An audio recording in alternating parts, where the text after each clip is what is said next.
In MotorCAD, the material libraries can be accessed from the Import button in the Material Database tab.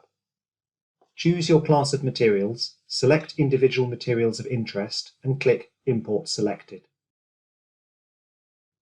Data on your materials can be viewed and filtered using the appropriate sub-tabs in the Material Database tab. To assign your material to a component, go to Materials and choose your imported material using the drop-down menu for that component.